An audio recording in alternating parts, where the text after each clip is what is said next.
మా latest videos కోసం మా ఈ తెలుగు న్యూస్ ఛానల్ సబ్స్క్రైబ్ చేసి గంట సింబల్ యాక్టివేట్ చేసుకోండి. రేపు గురువారం రోజు రహస్యంగా నిమ్మకాయలను ఇలా ఇంటి బయట పడవేయండి. చాలు, లక్షలు కాదు కోట్లు వస్తాయి. ఇలా పడేస్తే మీ సర్వ కష్టాలు పోతాయి. కష్టాల నుంచి మీరు ఈజీగా బయటపడగలుగుతారు. అద్భుతమైన ఫలితాలు వస్తాయి. అన్ని రకాలుగా కలిసి వస్తుంది. గురువారం రోజు చేసే ఈ నిమ్మకాయ పరిహారం ఎంతో శక్తివంతమైనది. ఒక నిమ్మకాయ మన జీవితాన్ని మారుస్తుంది. మనకు ఉండే ఇబ్బందులను తొలగిస్తుంది. అన్ని విధాలుగా కలిసి వచ్చేలాగా చేస్తుంది. నిమ్మకాయ చూడడానికి చాలా చిన్నగా ఉంటుంది, కానీ దానితో పరిహారం చేస్తే వచ్చే ఫలితాలు మాత్రం గొప్పగా ఉంటాయి. మనకు ఏదైనా తీవ్రమైన కష్టం వచ్చినప్పుడు, బాధలు వచ్చినప్పుడు ఈ నిమ్మకాయ పరిహారం చేస్తే అద్భుతమైన ఫలితాలు వస్తాయి. నిమిషాల్లో ఫలితాలు వస్తాయి. బ్రహ్మాండంగా ఉంటుంది. ఈ పరిహారంతో మీకు ఉన్న దరిద్రాలన్నీ పోతాయి. గురువారం రోజు ఏ సమయంలో అయినా సరే ఈ పరిహారం చేసుకోవచ్చు. పగలు, మధ్యాహ్నము, సాయంత్రము, రాత్రి ఇలా ఎప్పుడైనా ఈ పరిహారం చేసుకోవచ్చు. మరి ఇంతకీ గురువారం రోజు నిమ్మకాయలతో ఏం చేయాలి అనే విషయాన్ని ఇప్పుడు మనం ఈ వీడియోలో వివరంగా తెలుసుకుందాం. అంతకన్నా ముందు చనిపోయేటప్పుడు దేవుణ్ణి ఎందుకు తలుచుకోవాలి, అలా తలుచుకుంటే ఏమవుతుందో తెలిపే పురాణ కథను విందాం.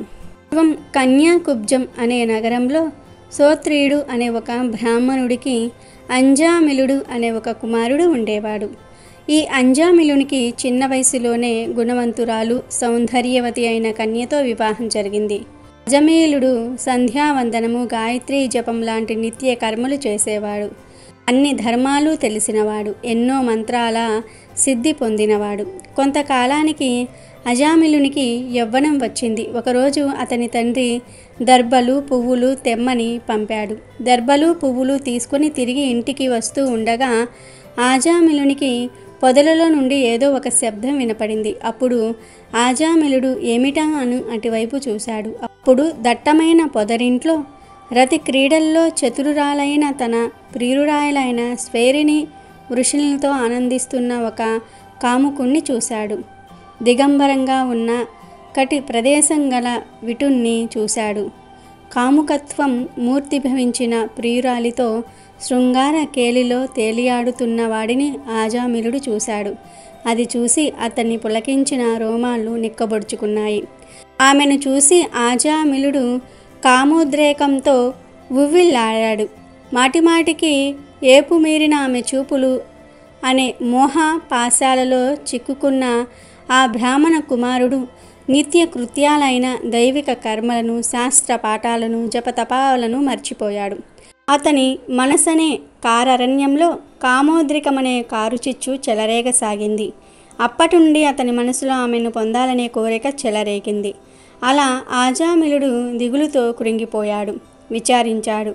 కామావేశానికి లోనయ్యాడు. ఆజామిలుడు కులాచార మర్యాదలను కోలద్రోశాడు. తండ్రి సంపాదించిన ఆస్తినంతటిని ఆమె పాలు చేశాడు. సద్గుణాలను వేడనారాడు. బాగా రుచి మరిగి ఆ వాలు కన్నుల వెలయాలి అందచందాలకు లొంగిపోయాడు. సుగుణవతి, సౌందర్యవతి అయిన తన భార్యను ఇష్టపడక నీచుడై తెలివి తక్కువ తనంతో ఆ వెలయాలి ఇంటికి వెళ్ళసాగాడు. బంధువులను తిట్టి, సజ్జనులను బాధించి, దిక్కులేని దీనులను చిక్కుల పాలు చేసి, దారులు కొట్టి దోచుకోవటంలో దిట్టగా మారి నిందలను లెక్క చేయకుండా జీవింపసాగాడు. ఈ విధంగా చాలా కాలం ఆజామిలుడు భ్రష్టాచారుడై ఆ వేశ్య కుటుంబాన్ని పోషిస్తూ ఆమెనే భార్యగా భావిస్తూ చెడు మార్గంలో ప్రవర్తింపసాగాడు. ఆమెతో 9 మంది బిడ్డల్ని కన్నాడు. ఆమె బిడ్డలను పోషించడానికి ఎన్నో దొంగతనాలు చేశాడు. ఎన్నో పాపాలు చేశాడు. ఆ స్త్రీనే జీవితం అనుకుని బ్రతికేశాడు. ఆవిడకు పుట్టిన పిల్లల్లో ఆఖరివాడు అంటే ఆజామిలునికి చాలా ఇష్టం. అతని పేరు నారాయణ. ఎప్పుడూ నారాయణ నారాయణ అని వాడినే కలవరించేవాడు. కొంతకాలానికి అతనికి వయసు అయిపోయింది. మరణ సమయం వచ్చింది.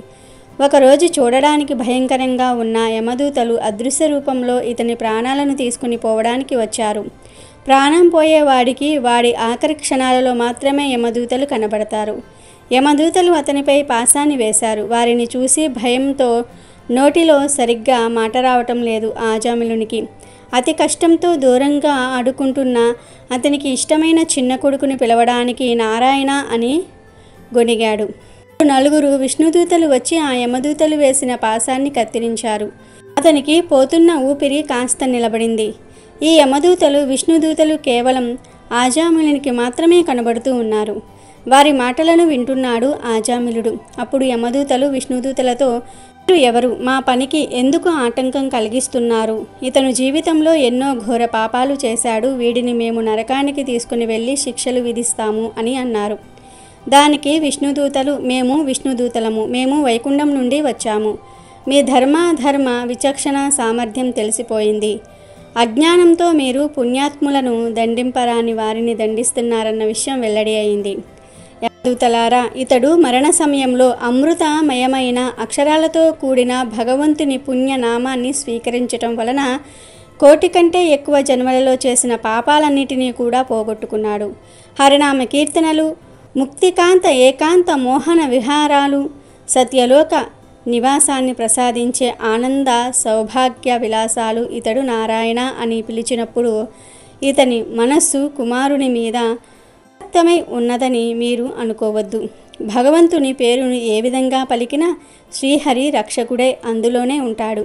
కుమారుని పేరు పెట్టి పిలిచిన విశ్రాంతి వేళల్లో అయినా, ఆటలో అయినా, పరిహాసంగా అయినా, పద్య వచన గీత భావార్థాలతో అయినా నారాయణ్ణి స్మరిస్తే పాపాలు తొలగిపోతాయి. ఆ ప్రాయశ్చిత్తాల వల్ల ఆ పాపాలు తాత్కాలికంగా ఉపశమిస్తాయి తప్ప పూర్తిగా పరిహారం కావు. అంత్యకాలంలో ధైర్యం సన్నగిల్లినప్పుడు పూర్వజన్మ పుణ్య విశేషం ఉంటేనే కానీ కేశవుడు మనస్సుకు తోచడు. శ్రీహరి నామమనే అమృతాన్ని ఈ ఆజామిలుడు ప్రత్యక్షంగా సేవించాడు. ఈ శ్రీహరి నామ స్మరణమనే ధర్మం ఈ సత్పురుషుడి మరణం అనంతరం ఎందుకు వృధా అవుతుంది అని ఈ విధంగా విష్ణుదూతలు భాగవత ధర్మాన్ని నిరూపించి, తను ఎంత పాపాత్ముడైనా ప్రాణం పోయే చివరి క్షణంలో నారాయణ అని అన్నాడు. తన కొడుకును పిలవాలి అనుకుని పిలిచినా సరే చివరి క్షణాలలో నారాయణ అని అన్నందుకు ఇతని పాపాలు పోయాయి. ఏ నేపథ్యంతోనైనా సరే అంత్యకాలంలో నారాయణ నామస్మరణ చేసేవారు నరకానికి పోరు కనుక మీరు ఇతనిని తీసుకుని వెళ్ళకూడదు అని చెప్పి అతనిని వైకుంఠానికి తీసుకుని వెళ్ళారు. యమదూతలు తిరిగి యమలోకానికి వెళ్ళి జరిగిందంతా కూడా యమునికి చెప్పారు. అప్పుడు యముడు, హరిభక్తులు నిరంతరం ఆయన నామస్మరణ చేసేవారు కనీసం ఆఖరి క్షణాల్లోనైనా నారాయణ నామస్మరణ చేసేవారు నరకానికి రారు అని చెప్పాడు. బట్టి పాపాలను పోగొట్టుకోవడానికి, నరకానికి వెళ్లకుండా ఉండడానికి హరినామ స్మరణ, శ్రీకృష్ణ భజనలే ఉత్తమమైన మార్గాలు అనే విషయాన్ని ఈ కథ ద్వారా గ్రహించాలి. ఇక వీడియోలోకి వస్తే, నిమ్మకాయతో ఎటువంటి పరిహారాలు చేసినా గురువారం లేదా శుక్రవారాలలో చేస్తే చాలా మంచి ఫలితాలు కలుగుతాయి. ధన సంపాదన బాగా పెరగాలని కోరుకునేవారు గురువారం రోజు నిమ్మకాయతో పరిహారం చేసుకోండి. అసలు ఏం చేయాలి అంటే, గురువారం రోజు ఒక మంచి నిమ్మకాయను తీసుకొని దానికి 4 భాగాలుగా పువ్వు విచ్చుకున్నట్లుగా కొయ్యండి. తర్వాత ఈ నిమ్మకాయ మధ్యలో గల్లులుప్పు పెట్టండి. గల్లులుప్పు మీ దగ్గర లేకపోతే సాల్ట్ అయినా సరే పెట్టవచ్చు.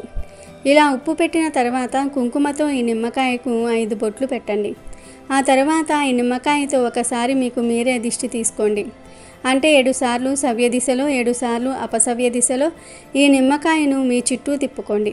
ఆ తర్వాత దిష్టి తీసిన నిమ్మకాయను మీ ఇంట్లో నుండి బయటకు విసిరివేయండి. అంటే మీరు ఇంట్లోనే నిలబడి ఇంటి బయట ఎవ్వరూ లేని సమయంలో చూసుకొని నిమ్మకాయను బయటకు విసిరివేయండి. మీ బలమంతా ఉపయోగించి బయటకు విసిరివేయండి.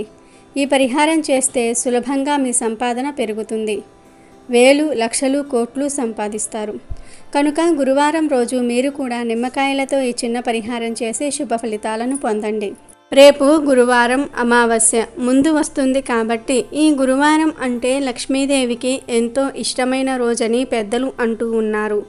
అయితే ఈ గురువారం రోజు ఇంటిలోని ఎలాంటి సమస్యల నుండైనా సరే బయటపడాలంటే ఉప్పుతో ఇప్పుడు మనం చెప్పుకోబోయే ఒక చిన్న పరిష్కారం చేయాలని పండితులు చెప్తూ ఉన్నారు.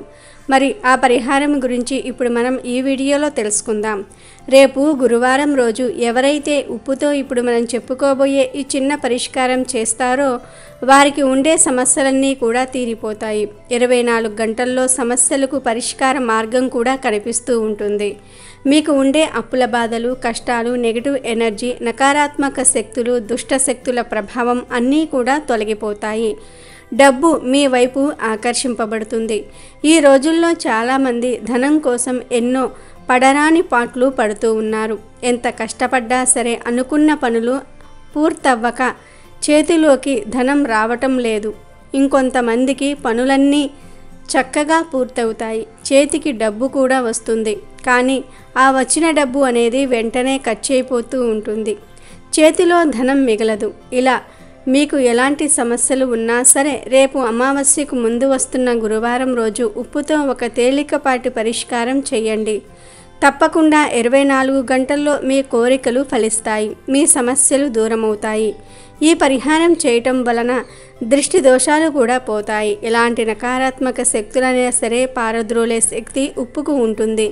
రేపు గురువారం నాడు ఒక పసుపు రంగు వస్త్రం తీసుకోండి, లేదంటే ఒక నల్ల రంగు వస్త్రం తీసుకోండి. ఈ వస్త్రంలో గుప్పెడు రాళ్ల ఉప్పును వేయండి. రాళ్ల ఉప్పు చాలా రకాల సమస్యలకు పరిష్కారం చూపుతుంది కనుక ముందు రాళ్ల ఉప్పు వేసి ఆ తర్వాత 5 జీడి గింజలు, 5 గవ్వలు వేసి చిటికెడు పసుపు, కుంకుమలు వేసి చిన్న మూటలాగా కట్టండి. అలా మూట కట్టిన తర్వాత మాకు ఎలాంటి అనర్థాలు జరగకూడదు, మాకు అంతా మంచే కలిసి రావాలి, మా ఇంట్లో అందరూ సుఖ సంతోషాలతో ఉండాలి, మాకు అంతా మంచే కలిసి రావాలి, అంతా మంచే జరగాలి, మా ఇంట్లో ఉన్న చెడు శక్తులు తొలగిపోవాలి, మా ఇంట్లోని సమస్యలన్నీ కూడా తొలగిపోవాలి అని మనసులో కోరిక చెప్పుకొని ఆ ఉప్పు మూటకు ధూపం వేయండి, సాంబ్రాణి ధూపం వేయండి. అగరవత్తుల ధూపం కాదు. ఇలా ధూపం వేశాక మీరు ఎవరికీ కనిపించకుండా ఈ మూటను మీ ప్రధాన ద్వారం దగ్గర కట్టండి. అంటే ముందు బయట ఎవరైనా ఉన్నారో లేరో చెక్ చేసుకుని బయట ఎవ్వరూ లేనప్పుడు మిమ్మల్ని ఎవ్వరూ చూడకుండా జాగ్రత్త పడి ఆ ఉప్పు మూటను మీ గుమ్మం దగ్గర కట్టి వదిలివేయండి. అమావాస్య ముందు వచ్చే గురువారమే కాదు, అమావాస్య రోజు కూడా ఈ పరిహారం చేసుకోవచ్చు. ఇలా చేయటం ఇంట్లోని ప్రతికూల శక్తులు వెళ్ళిపోవటమే కాదు, బయట నుంచి వచ్చే నెగిటివ్ ఎనర్జీ, ప్రతికూల శక్తులు కూడా అటు నుండి అటే పారిపోతాయి. మీకు ఉండే ధన సమస్యలకు లేదా ఇతర సమస్యలకు 24 గంటల్లో ఒక పరిష్కార మార్గం ఖచ్చితంగా తెలుస్తుంది. ధనం మీ వైపు ఆకర్షింపబడుతుంది. ఈ పరిహారాన్ని సాయంత్రం 6ంటికి చేస్తే మంచిది కనుక తప్పనిసరిగా మీరు కూడా రేపు ఉప్పుతో ఈ చిన్న పరిహారం చేసి అద్భుత ఫలితాలను పొంది సంతోషంగా జీవించండి.